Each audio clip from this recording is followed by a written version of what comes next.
sudah disampaikan tadi bahwa materi pembelajaran kita pada hari ini yaitu tentang reaksi redoks. Nah, silakan perhatikan slide yang kelima. Gambar apa itu Ananda? Apel dan paku, Bu. Ya, benar sekali ya, apel dan juga paku.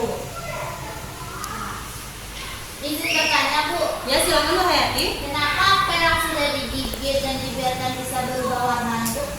Oke, pertanyaan yang bagus. Nah, siapa yang bisa menjawab pertanyaan dari Bu Hayati tadi? Ya, silakan Naisa. Karena terjadi reaksi antara apel yang sudah digigit dengan udara. Oke, siapa yang bisa memberikan pendapat yang lain selain yang sudah disampaikan oleh Naisa tadi? Saya, Bu, Silakan, siapa? terjadi reaksi oksidasi dari apel dan oksigen, Bu. Ya, benar sekali ya. Berikan aplaus untuk Naisa dan juga Sela. Jadi, ketika kita menggigit apel, kemudian kita diamkan di udara, maka akan terjadi suatu reaksi oksidasi antara zat-zat yang terdapat dalam apel tersebut dengan oksigen yang terdapat di udara. Nah, dengan adanya reaksi tersebut, maka akan rusak sel-sel yang terdapat di apel tersebut sehingga menyebabkan perubahan warna pada apel tersebut. Izin bertanya, Bu. Ya, silakan Bu Hayati. Kenapa paku bisa berdarah? Oke, pertanyaan bagus. Siapa yang bisa menjawab pertanyaan dari Nur Hayati tadi? Saya, Bu, Ya, silakan Naisa. karena menurut itu terjadinya reaksi kimia dengan satu. Oke, bagus. Apa yang sudah dijawab oleh Naisa tadi sudah benar. Nah, apakah ada yang ingin memberikan tambahan dari jawaban Naisa tadi? Apakah ada? Jika tidak ada, Ibu ingin meminta Sela Dewanti Putri untuk menambahkan atau memberikan tambahan jawaban yang lain dari pertanyaan Nur Hayati tadi. Baik, Bu. Saya setuju dengan pendapat Maisa tadi, Bu. Besi berkarat disebabkan karena terjadi reaksi oksidasi dari besi dengan udara dan oksigen. Oke, bagus sekali jawaban dari Sela tadi. Nah, besi tersebut berkarat disebabkan karena terjadi korosi. Reaksi tersebut atau reaksi oksidasi dan reduksi antara paku tersebut dengan udara dan air sehingga menyebabkan paku tersebut bisa berkarat. Apa yang sudah disampaikan tadi terdapat kata reaksi oksidasi dan reduksi. Siapa yang bisa menjawab apa itu reaksi oksidasi reduksi? Saya, Bu. Ya, silakan Bu Hayati. Reaksi oksidasi reduksi disebut juga dengan reaksi redoks, Bu. Oke, benar sekali ya. Berikan aplaus untuk Nur Hayati. Jadi reaksi oksidasi reduksi itu juga disebut sebagai reaksi redoks. Nah, sebelum kita mempelajari tentang reaksi redoks, kita harus tahu dulu apa itu bilangan oksidasi. Nah, karena kemarin Ibu sudah meminta Nanda untuk membahas buku di rumah, Ibu ingin Nur Hayati menjawab apa itu bilangan oksidasi? Bilangan oksidasi adalah muatan dari atom, Bu. Ya, benar sekali ya. Apakah Nur Hayati bisa memberikan contoh dari muatan atom tersebut? Misalnya Na+, Bu. Maka muatan atom maka di logsnya itu adalah +1, Bu. Oke, benar sekali ya. Ibu ingin bertanya lagi kepada Anda semua, kenapa terjadi perubahan atau perbedaan antara bilox dari Na plus dengan Na? Ada yang bisa menjawab? Silakan Nesa. Jawabannya, Bu, kalau Na kan muatannya satu. Kalau misalkan Na saja berarti itu bebas muatannya 0. Oke, benar sekali ya. Nah, perhatikan slide PPT Ibu yang ke 8 sampai 10. Di sana terdapat aturan bilangan oksidasi. Di sana, yang pertama terdapat bilangan oksidasi atom dalam bentuk unsur bebasnya itu sama dengan 0. Nah, contohnya itu seperti yang sudah disampaikan oleh Maisa tadi, yaitu bilox dari Na, yaitu sama dengan 0 karena dia dalam bentuk unsur bebas. Kemudian yang kedua, bilangan oksidasi ion non monoatom sama dengan muatan ionnya. Nah, contohnya seperti Na+. Berapa itunya bilangan oksidasinya? +1. Ya, nah ini +1. Kemudian untuk aturan yang ketiga, jumlah bilangan oksidasi atom-atom dalam senyawa netral sama dengan 0. Sedangkan jumlah bilangan oksidasi atom-atom dalam ion poliatom sama dengan muatan ionnya. Contohnya seperti pada senyawa netral seperti NaCl. Nah, di sini biloxnya itu sama dengan untuk contoh dari bilangan oksidasi dalam biopoliatom, contohnya itu seperti NH4+.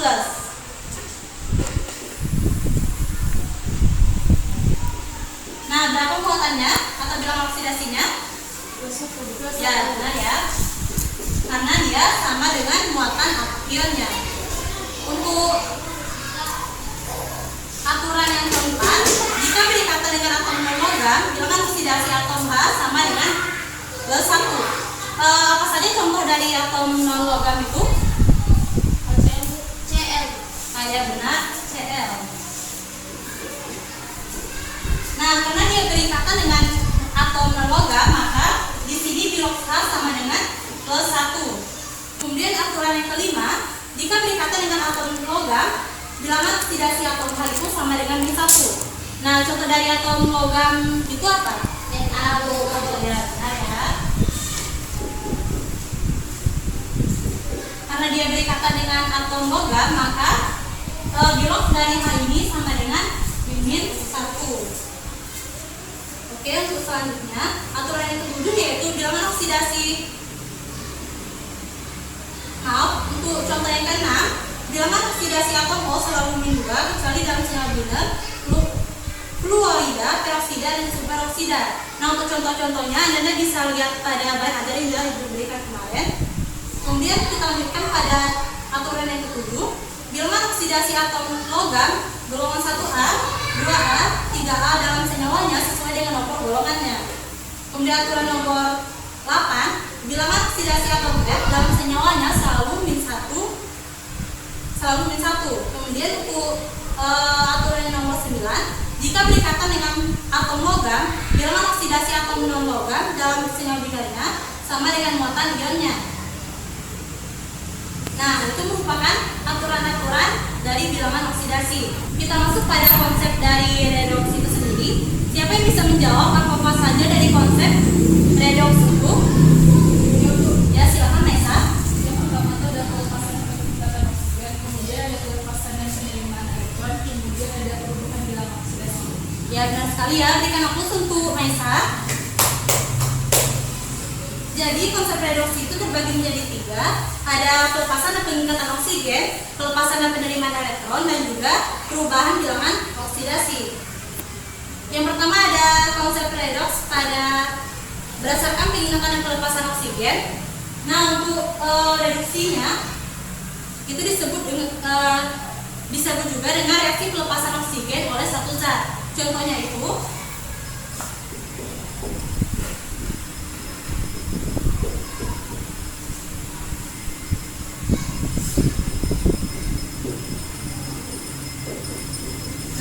terlihat bahwa senyawanya melepaskan suatu oksigen. Kemudian untuk reaksi oksidasinya, reaksinya mengikat oksigen dalam satu zat. Contohnya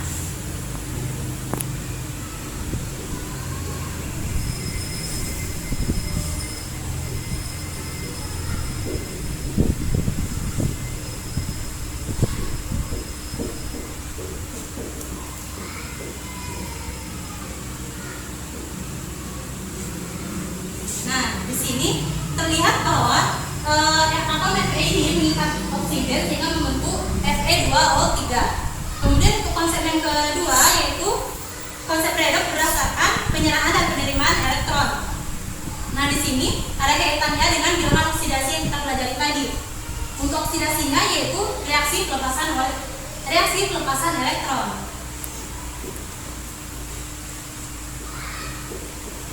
Untuk contohnya,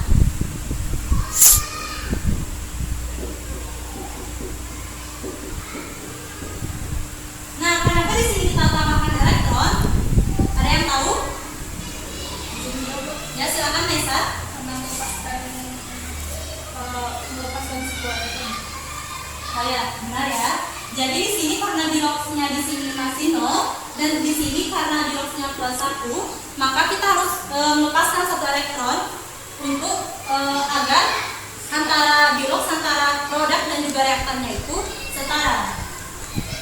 Nah, kemudian untuk reduksinya yaitu reaksi penerimaan elektron. Contohnya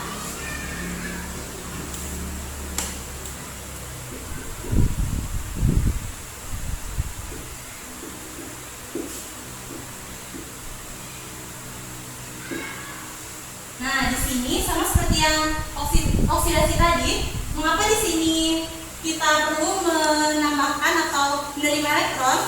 Hal ini disebabkan karena di sini,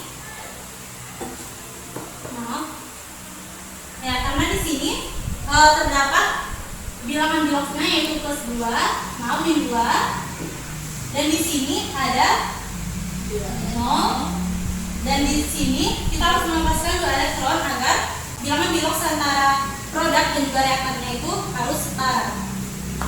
Kemudian konsep yang ketiga yaitu berdasarkan peningkatan dan penurunan bilangan oksidasi, di mana oksidasinya itu merupakan jika mengalami peningkatan bilangan oksidasi atau disebut juga dengan reduktor. Kemudian reduksinya itu jika mengalami penurunan bilangan oksidasi atau disebut juga dengan oksidator. Nah, contohnya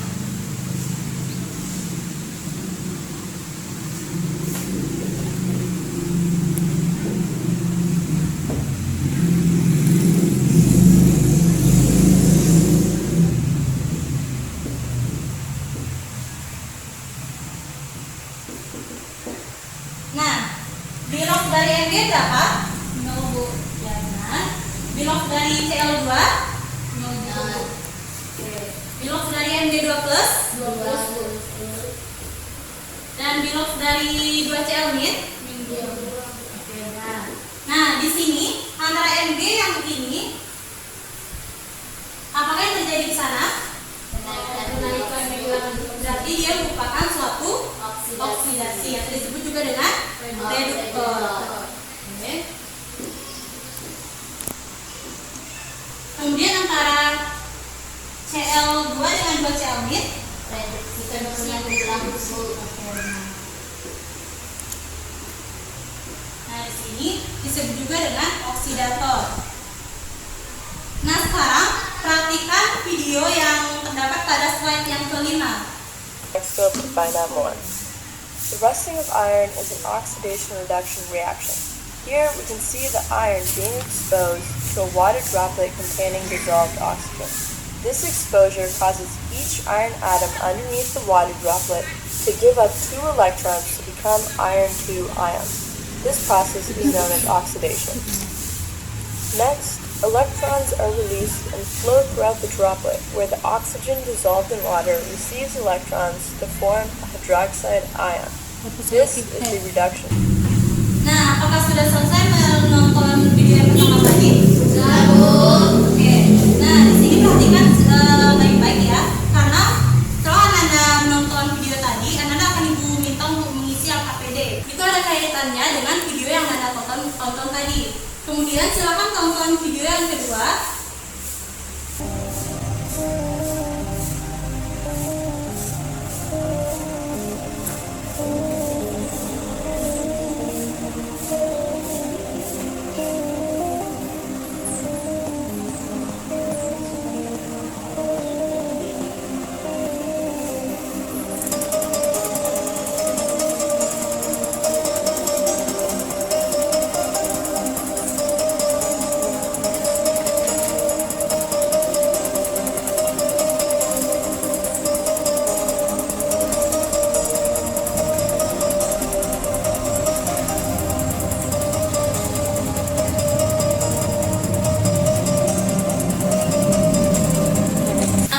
Selesai menonton video yang kedua tadi? Sudah, Bu. Sekarang tugas untuk setiap kelompok, silakan isikan LKPD yang diberikan.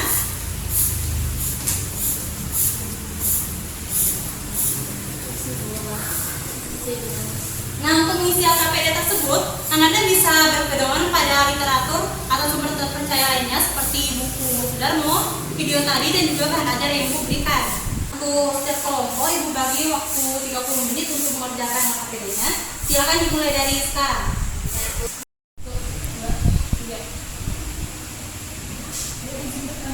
Ya, silakan bisa. Di sini ada soal tentang CO2, sel 2 dan sel 3. Saya bingung di sini tidak ada di garis bawah atau kami tidak ada semua atau salah satu dari sini. Oh ya, mohon maaf Ibu lupa kemarin. Jadi untuk soal nomor 5 tersebut, silakan garis bawahi pada nomor A itu CU, kemudian yang B-nya yang FE. Silakan cari di log yang untuk CU dan juga FE. Udah paham? Ada yang mau ditanyakan lagi? Tidak ada Bu. Makasih Bu. Nah, karena waktunya sudah habis, silakan kelompok 1 mempresentasikan hasil diskusinya pada nomor 1 sampai dengan 3. Silakan.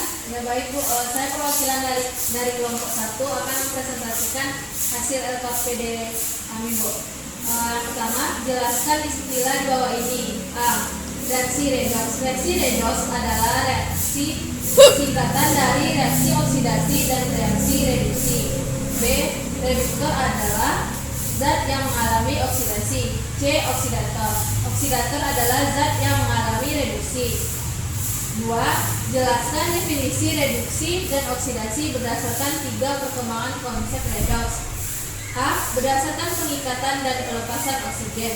Reaksi oksidasi adalah reaksi pengikatan oksigen oleh suatu zat. Reaksi reduksi adalah reaksi pelepasan oksigen oleh suatu zat. B. Berdasarkan penyerahan dan penerimaan elektron. Reaksi oksidasi adalah reaksi pelepasan elektron. Reaksi reduksi adalah reaksi penerimaan elektron. C. Berdasarkan peningkatan dan penurunan bilangan oksidasi. Reaksi oksidasi adalah jika mengalami peningkatan bilangan oksidasi atau disebut reduktor. Untuk reaksi reduksinya adalah jika mengalami penurunan bilangan oksidasi atau disebut oksidator. Soal yang ketiga, apa yang terjadi pada proses perkaratan pada besi? Yaitu pada proses perkaratan besi, logam Fe bereaksi dengan oksigen membentuk karat besi atau Fe2O3. Artinya, pada reaksi ini logam Fe mengikat oksigen agar membentuk Fe2O3. Sekian dari kelompok 1 Bu. Oke, baiklah. Terima kasih kepada kelompok 1 yang sudah menjawab LKPD-nya yang 1 sampai 3. Sekarang kelompok 2 silakan bacakan untuk nomor 4 sampai 5. Baik Bu. Baiklah, saya dari kelompok 2 akan presentasikan jawaban saya dari nomor 4 sampai 5. Jelaskan apa yang terjadi pada buah apel jika digigit dan dibiarkan akan berubah warnanya. Kalau di dalam buah apel terdapat zat fenol dan juga enzim fenolase. Enzim fenolase tersebut bereaksi dengan oksigen sehingga menyebabkan fenol berubah menjadi melanin yang berwarna coklat. Nomor 5, tentukan bilang selisih unsur yang digarisbawahi. Yang A, CuCl2, bilox Cu-nya itu sama dengan +2, dan yang B, FeCl3, bilox Fe-nya sama dengan +3. Oke, terima kasih kepada kelompok 1 dan juga kelompok 2. Berikan aku untuk temannya. Nah, secara keseluruhan apa yang sudah disampaikan oleh Sela dan juga Nur Hayati tadi sudah benar. Pas dulu. Nah, siapa yang dapat menyimpulkan dari materi pembelajaran kita pada hari ini? Bu, izin menyimpulkan Bu. Ya, silakan Mesa. Berdasarkan diskusi kami tadi Bu, kesimpulan yang dapat kami ambil yaitu pertama itu reaksi redox itu ada berdasarkan peningkatan dan pelepasan oksigen, kemudian ada berdasarkan penyerahan dan penerimaan elektron, kemudian ada berdasarkan peningkatan dan penurunan bilangan oksidasi. Nah, kenapa besi tadi dapat berkurang? Karena pada reaksi ini logam Fe mengikat oksigen membentuk Fe2O3. Pada peristiwa perubahan warna apel tadi Bu, yang dibiarkan dan perubahan warna apel tadi, apel itu dibiarkan dan berubah warnanya karena di dalam buah apel tersebut terdapat fenol dan juga enzim fenolase. Enzim fenolase tersebut bereaksi dengan oksigen sehingga menyebabkan fenol berubah menjadi melanin yang berwarna coklat. Sekian Bu. Ya, benar sekali ya. Berikan aplaus untuk Mesa. Jadi sekadar tambahan, apa yang sudah disampaikan Mesa tadi sudah benar. Ibu ingin menambahkan mengenai perkaratan besi tadi. Nah, sekedar penambahan dari apa yang sudah Mesa sampaikan tadi. Jadi reaksi antara besi, air dan juga oksigen tadi menyebabkan besi tersebut menjadi oksida besi sehingga menyebabkan perkaratan. Nah, akibat dari peristiwa tersebut menyebabkan besi tersebut menjadi mudah berkarat.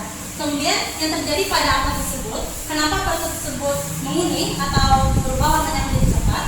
Hal tersebut dikarenakan adanya zat dari apel tersebut yaitu fenol. Nah, di sana terdapat enzim fenolik. Nah, enzim fenol tersebut akan mengikat oksigen sehingga menyebabkan fenol tersebut berubah menjadi melanin. Oke. Warna melanin tersebut menjadi warna coklat. Mungkin sekian dari pembelajaran kita pada hari ini. Silakan kumpulkan LKPD-nya tadi, perwakilannya saja.